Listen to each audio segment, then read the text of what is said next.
Breaking news చూస్తున్నాం. BRS కు సొంత నేతలే సమస్యలు సృష్టిస్తూ ఉన్నారు. తమ రాజకీయ పైత్యాన్ని బహిరంగంగా ప్రదర్శించి విమర్శలు చేసుకుంటూ ఉన్నారు. ఏదో చేస్తామనే పాత కాలం అధికార అహంకారాన్ని కూడా ఇంకా చూపిస్తున్నారనే విమర్శలు అయితే మూటగట్టుకుంటూ ఉన్నారు. మరి ఇటీవల అసెంబ్లీలో హరీష్ రావు కూడా పొంగులేటిని టార్గెట్ చేస్తే అది రివర్స్గా గులాబీ దళాన్ని ఇక ఆగమాగం చేసిందనే చెప్పుకోవాలి. ఇదే తరహాలో కౌశిక్ రెడ్డి వ్యవహారం కూడా బీఆర్ఎస్ కు రోజు రోజుకు తలనొప్పి తెచ్చిపెడుతోంది.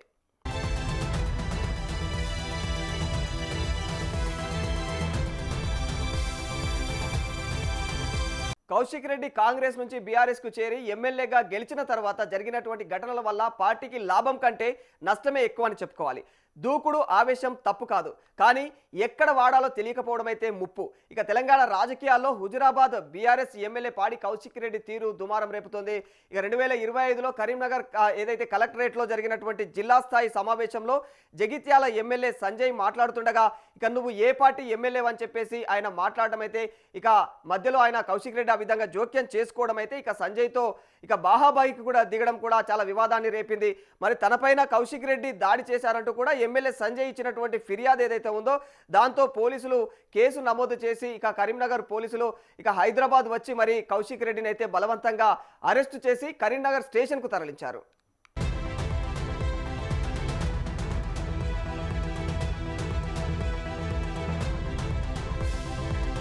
జూన్ 1, 2025లో శంషాబాద్ ఎయిర్పోర్ట్ నుంచి విదేశాలకు వెళ్లే ప్రయత్నం చేస్తుండగా కౌశిక్ రెడ్డిని అరెస్టు చేసి ఎక్స్ట్రాక్షన్ కేసు నమోదు చేసి రిమాండ్కు తరలించారు. అంతకుముందు కాంగ్రెస్ ఎమ్మెల్యేలకు చీరా గాజులు చూపిస్తూ కౌశిక్ రెడ్డి చేసినటువంటి వ్యాఖ్యలు తీవ్ర వివాదాస్పదంగా మారిపోయాయి. ఏదైతే వీణావంక మండలంలోని సమ్మక్క జాతరకు కుటుంబ సమేతంగా కూడా వెళ్ళినటువంటి బీఆర్ఎస్ ఎమ్మెల్యే కౌశిక్ రెడ్డి చేసినటువంటి హంగామా అంతా ఇంత కాదు. విధి నిర్వహణలో ఉన్నటువంటి పోలీస్ అధికారిని మతం పేరుతో దూషించాడంటూ కూడా పెనుదుమారం రేపింది. అదే రోజు కూడా బలవంతంగా కౌశిక్ రెడ్డిని అదుపులోకి తీసుకోవడం ఇక రోజంతా కూడా హై డ్రామా కొనసాగింది.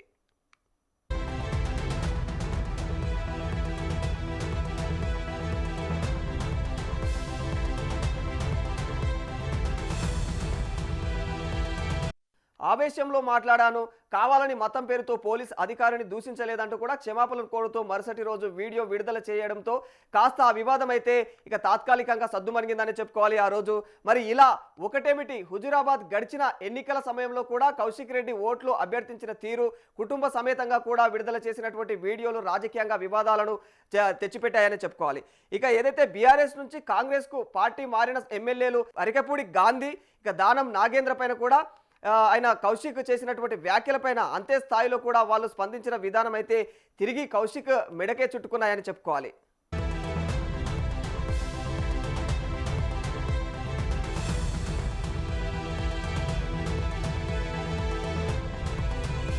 బీఆర్ఎస్ కు మైలేజ్ కన్నా డ్యామేజ్ ఎక్కువ జరిగింది. కండలు తిరిగిన శరీరాకృతితో కనిపించే కౌశిక్ రెడ్డి హావభావాలు, మాట్లాడే విధానం, ఎదుటి వ్యక్తులతో దురుసుగా ప్రవర్తించినటువంటి తీరుతో అధికార కాంగ్రెస్ పార్టీ అయితే ప్రస్తుతం విసిగిపోయిందని చెప్పుకోవాలి. అదును చూసి దెబ్బ కొట్టింది. ఇక అసెంబ్లీ నుంచి సాగనంపేందుకు కూడా సిద్ధమైంది.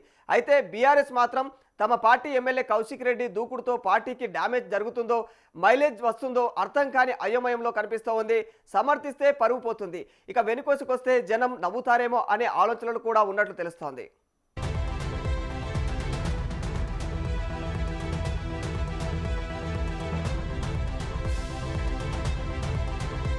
కౌశిక్ రెడ్డి కాంగ్రెస్ నుంచి బీఆర్ఎస్లోకి చేరి అంటే ఎమ్మెల్యేగా గెలిచిన తర్వాత జరిగినటువంటి వరుస ఘటనల వల్ల పార్టీకి లాభం కంటే నష్టమే ఎక్కువ జరిగింది.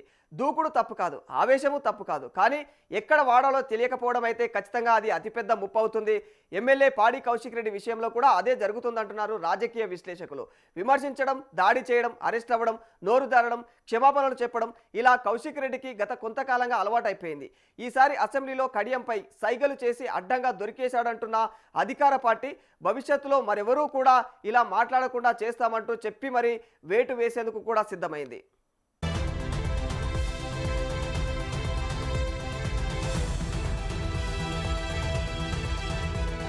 విపక్షంలో ఉన్నటువంటి బీఆర్ఎస్ తమ దూకుడు తమకు లాభమని భావిస్తూ ఉంటే ప్రజల్లో మాత్రం వ్యతిరేకతను పెంచుకుంటూ పోతోంది. తాజాగా కూడా హరీష్ రావు చేసినటువంటి మైనింగ్ మాఫియా వ్యవహారం మొత్తంగా కూడా గులాబీ నేతలకే చుట్టుకుందని చెప్పుకోవాలి. దానిని అధికార పక్షం వైపు తిప్పేందుకైతే ఇక కష్టాలు పడుతూనే ఉన్నారు. మరి ఇప్పుడు కౌశిక్ రెడ్డి వివాదం కూడా తలపైకి ఎక్కిందని చెప్పుకోవాలి. ఓవైపు ప్రజల పక్షాన నిలబడి ప్రభుత్వం పైన యుద్ధం చేస్తామంటున్నటువంటి విపక్షానికి ఇది ఎక్కడా కూడా కలిసి రాకపోవడం ఇక గమనార్హమనే చెప్పుకోవాలి.